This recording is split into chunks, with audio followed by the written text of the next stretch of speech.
Monday, I couldn't believe I was going to homecoming with Olivia. It's about time things went my way, and I can't think of anyone who deserves it more than I do. I kept replaying last night over and over in my head. I'm not sure how I worked up the courage to ask her. I'm so glad I did. I called Rowley to tell him the good news. Rowley, guess what? I asked Liv to homecoming and she said yes. You did what? I know, I can't believe it either. What? I thought you'd be happy for me. Greg, I told you about this. I wanted to go with Olivia. Huh? I didn't know that, but why? Because I like her, Greg. Wait, you like Olivia? I thought you were gay. He hung up. I guess I should take that as a no. Monday. I was planning on going to homecoming as a group with Rowley, but I guess that's out the window now. Everything else has gone right so far. I wasn't going to let him ruin this, and so far he hasn't been able to. Most of the grade already knows that I'm going to homecoming with Olivia. At first I wanted to keep it a secret until the day off, but I had a hard time constraining myself. Guess who has a hot date for homecoming? In my defense, I never have stuff to brag about, and I wasn't going to pass this up. This week is Spirit Week, which is how Plainview High celebrates homecoming. At the pep rally today, Olivia spoke about all of the planning the student council has done for the dance. I guess people started to put two and two together because my popularity exploded after that. At least, it definitely did with the guys. That sure did. Before, Brad seemed a little embarrassed that I was getting the drinks for his party, but now he was all for it. I even got to sit at the same lunch table with him, Holly Hills, and a bunch of other popular kids. I almost regret offering to buy drinks for Bryce. At this rate, I would have gone into his party anyways. Friday, this popularity thing has been going on for a few days now. It doesn't seem like it's letting up. Before it was like I was invisible, but now people who had never given me the time of day were acknowledging me. I can't believe some people live like this every day. Normally, whenever I'm riding high, something comes and brings me crashing down. But things just keep getting better. At a homecoming football game against Bishop Garrigan, the other guys were all over me. And after the game, I hung out with Olivia again. Turns out she's a horror movie fan too. I don't like watching horror movies alone, but now I have someone to watch all the stuff Riley was too chicken for with. Things were pretty much perfect. Homecoming. Well, today's the big day. Mom spent all afternoon fixing my hair and getting my suit ready. Dad gave me a lecture on responsibility. Roderick just winked at me since he had brought the booze over to Bryce's last night. I thought I'd be nervous, but I was mostly just excited. All my hard work had finally paid off. Olivia said she would be over at 7. The plan was actually for her to drive us to the school, since she had a license. It felt a little weird being in the passenger seat with a girl, but I wasn't complaining. This girl's a catch, okay? You be on your best behavior now, Greg. Trust me, I was thinking the exact same thing. After that, Mom spent like 15 minutes taking our pictures. On the ride there, I asked Olivia if she wanted to take pictures with her parents too. Oh well, my older sister's working late and... Oh, I'm sorry, I didn't mean to. No, don't worry, it's no big deal really. I felt pretty bad, so I steered the conversation towards a different subject after that.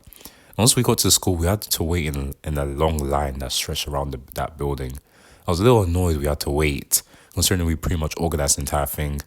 When we reached the entrance, we had our picture taken in front of a backdrop stand.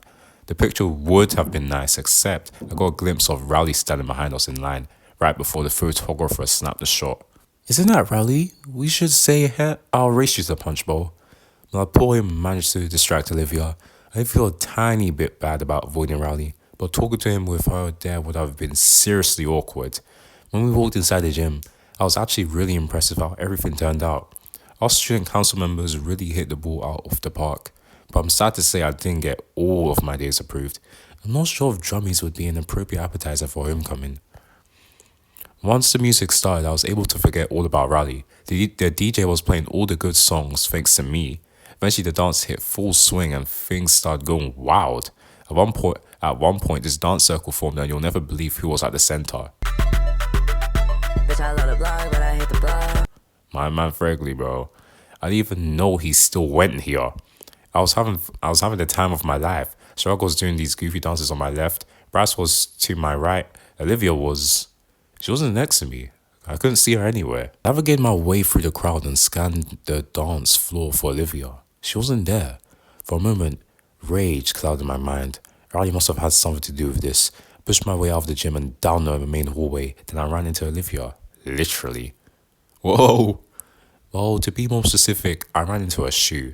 Olivia helped me to my feet and asked if I was alright. I told her I was looking for her and she was wondering if she was alright. She avoided my eyes for a moment and then out of nowhere said this. Hey, do you want to go to the student council room for a bit?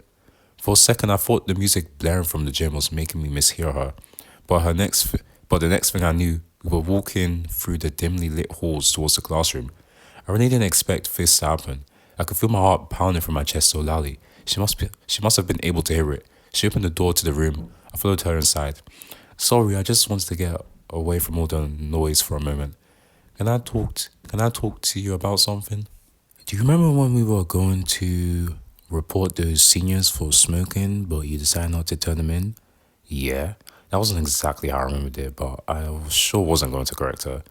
Well, it made a big impression on me. You're just a freshman, but you stood up for what you believed in. I mean, turning in our own students. We're not the police. I let the rest of the student council stop reporting people, but the principal made me keep doing it. I have a list of kids I'm supposed to turn in on Monday. I know it's not right, but I may seem put together, but really, I don't know what I'm doing. My oldest sis, my oldest sis, she expects so much from me. She raised me and my other sister on her own after our dad died. I'm supposed to make her, I'm supposed to make her proud and live up to her success. That's why I joined. That's why I joined the student council, and I'm so particular about my grades. But I'm just listening to what all adults tell me to do. Maybe student council president, but I don't feel like I even have any real friends. Why should I? I'm just a conformist, overachiever, honest student no one likes. But you took an interest in me. You actually tried to get to know me better. Why? Jeez, I better choose my words carefully here. I know what it's like not to have any friends. Believe me, before recently, everyone always told me I was a wimp. I know I'm not doing a good job of impressing you, but it's the truth. You're not a useless honor student. I think you're amazing, and I felt a connection with you immediately. I know you'll make the right decision. If it makes you better, I don't think you're a wimp, and I felt a connection too. Olivia hugged me, and Olivia hugged me and gave me a quick kiss on the cheek. I guess my little speech did a trick. Let's go dance. We held hands on the way there. It felt nice. What about Rowley? You don't like him? Rowley, he's sweet, but isn't he, Yeah, he is. Wow. Greg's such a sneaky friend, bro.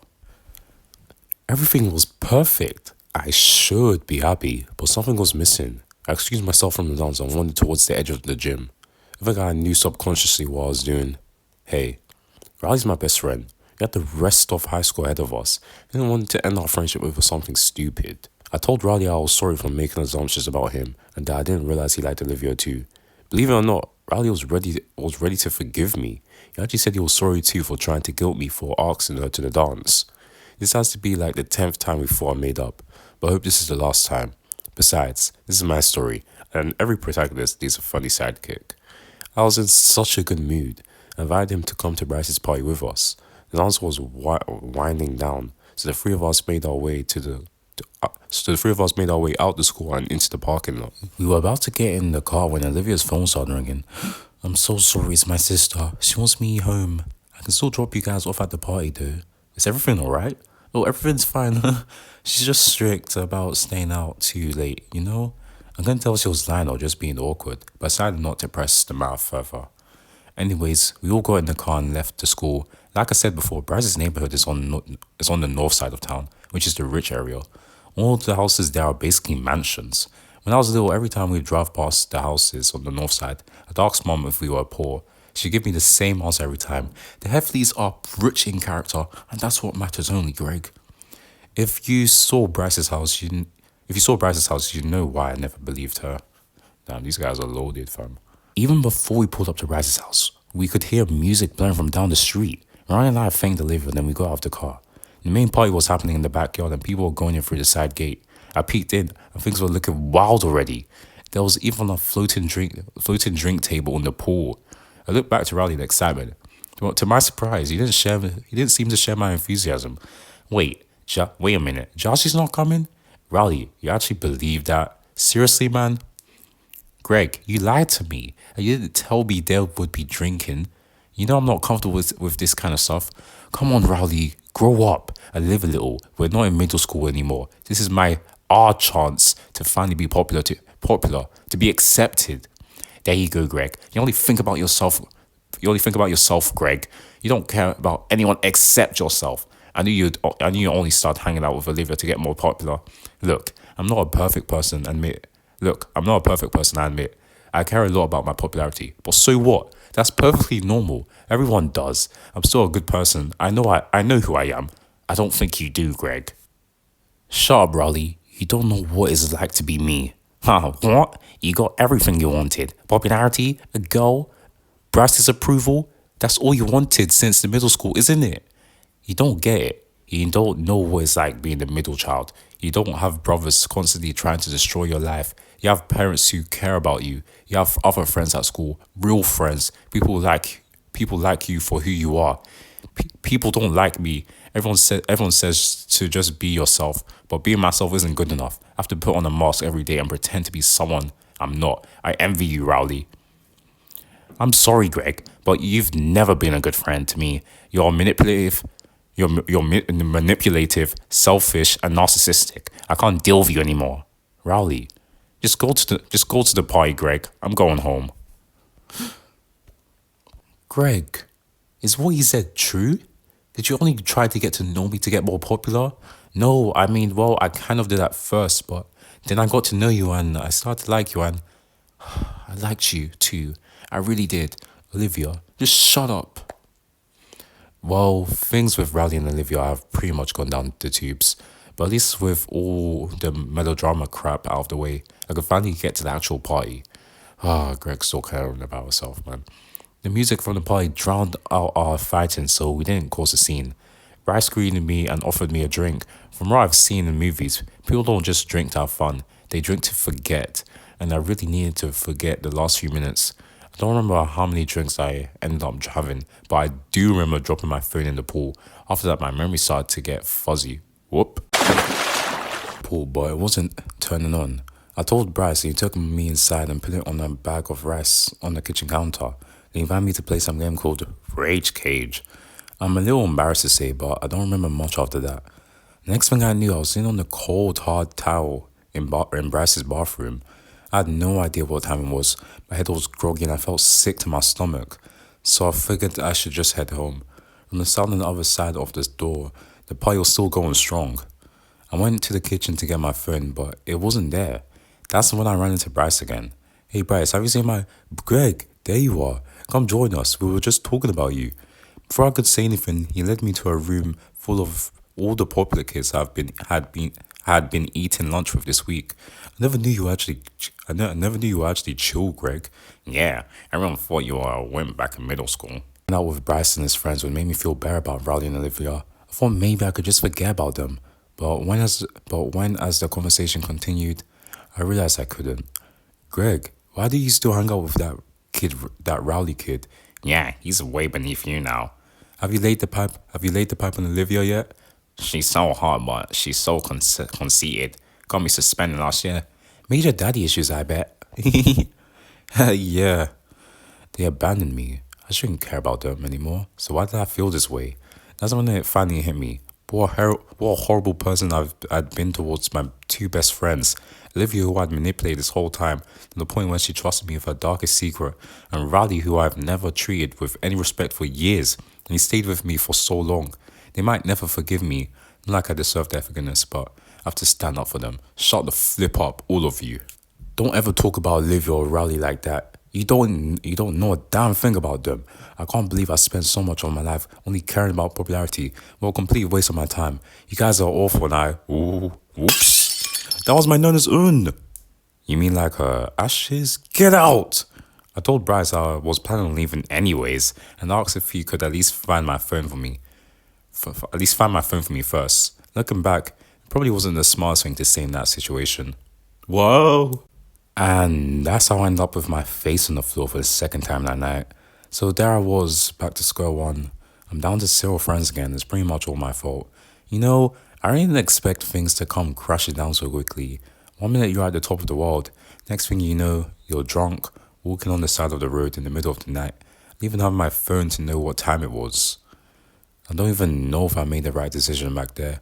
There's no way Rowley and Olivia are ever going to talk to me again. So why did I even bother defending them? I guess I just couldn't stand there and watch. It didn't matter anymore anyway. I needed to focus on somehow making it home in one piece. My house was on the complete opposite side of town, and the streets were dark, and I was still having a tough time walking straight. At one point, I tripped on the curb and I found myself in the middle of the street. I glanced up, but car headlights blinded me, and at that moment, just for a second, I didn't really care if it hit me or not.